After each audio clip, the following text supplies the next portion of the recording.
नमस्कार मंडळी, जय मूलनिवासी. मी नितीन गाडे, खानदेश प्रभारी, भारत मुक्ती मोर्चा.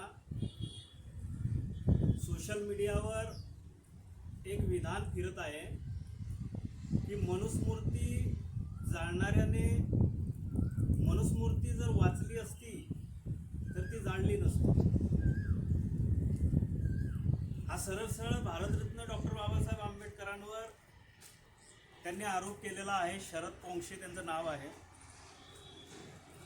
मित्रांनो, भारतरत्न डॉक्टर बाबासाहेब आंबेडकर यांच्या संदर्भामधला जो इतिहास आहे तो संपूर्ण भारताला आणि अख्ख्या विश्वाला माहिती आहे की बाबासाहेब आंबेडकर हे पुस्तकांवर किती प्रेम करायचे. बाबासाहेब आंबेडकरांनी जेवढी पुस्तकं या जगामध्ये वाचली तेवढी आजपर्यंत सुद्धा कोणी वाचली नसतील. आणि हा जगातला एकमेव माणूस आहे की पुस्तकांसाठी घर बनवलं. जगामध्ये असं आजपर्यंत कुठे ऐकिवात नाही आहे. पण भारतरत्न डॉक्टर बाबासाहेब आंबेडकरांनी मुंबई दादर येथे पुस्तकांसाठी घर बनवलं. जो व्यक्ती पुस्तकांसाठी घर बनवतो, पुस्तकं वाचतो आणि पुस्तकांवर एवढं प्रेम करतो, तो व्यक्ती पुस्तक कसं काय जाळू शकतो? भारतीय संविधानाचा किती गौरव केलेला आहे बाबासाहेब आंबेडकरांनी. आणि मनुस्मृतीच का जाळली? तर त्या शरद पोंक्षेला माहिती नसेल किंवा माहीत असल्यावरही कदाचित तो डुक्करपणा करत असेल. तर तुम्ही असं करू नका. कारण भारतरत्न डॉक्टर बाबासाहेब आंबेडकरांनी जे भारतीय संविधान लिहिलेलं आहे ते भारतीय संविधान तुम्ही नीट वाचा आणि मनुस्मृती सुद्धा परत वाचा. तुम्हाला मनुस्मृती हे किती नीच आहे, किती हलकट आहे हे दिसून येईल. शरद पोंक्षे, मिस्टर शरद पोंक्षे, जो भारतामधला जो मेन इतिहास आहे ज्याच्यामध्ये आर्यांचं आगमन सांगितलं, खोटा इतिहास देशासमोर प्रेझेंट केला गेला, ते आर्यांचं आगमन नव्हतं, आक्रमण होतं.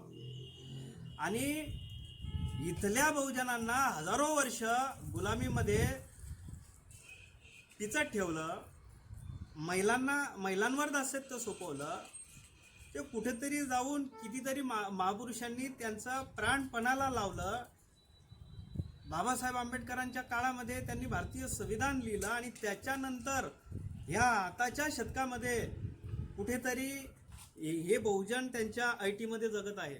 नाहीतर आतापर्यंत काय इतिहास आहे, त्यांना गुलामीमध्ये कशा पद्धतीनं छळलं गेलं, मारलं गेलं, पिळलं गेलं, हे त्या मनुस्मृतीच्या लिहिलेल्या त्यांनी जे नियम बनवले होते त्या नियमांमुळेच त्यांच्यावर हा अन्याय करण्यात आला. आणि तुम्ही शरद पोंक्षेजी तुम्ही म्हणतात की मनुस्मृती जाणणाऱ्याने मनुस्मृती वाचली असती तर मनुस्मृती जाणली नसती.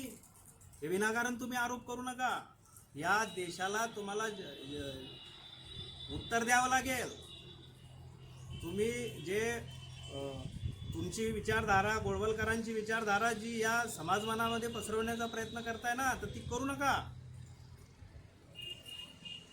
आम्ही भारत मुक्ती मोर्चाच्या माध्यमातून या देशामध्ये बहुजन राष्ट्र निर्माण करू इच्छितो की जे मूळचे बहुजन आहे. आणि म्हणून तुम्ही समाजाला मिसगाईड करू नका.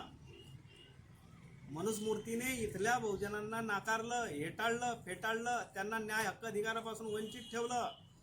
म्हणून बाबासाहेब आंबेडकरांनी रायगडाच्या पायथ्याशी मनुस्मृती जाळली आणि त्याच्यानंतर भारतीय संविधान निर्माण झालं.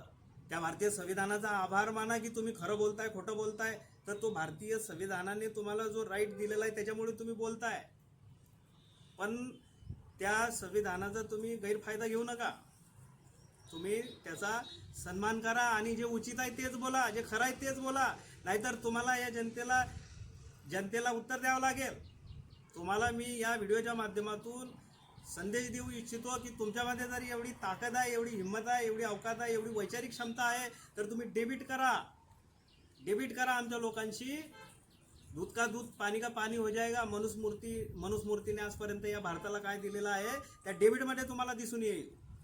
धन्यवाद.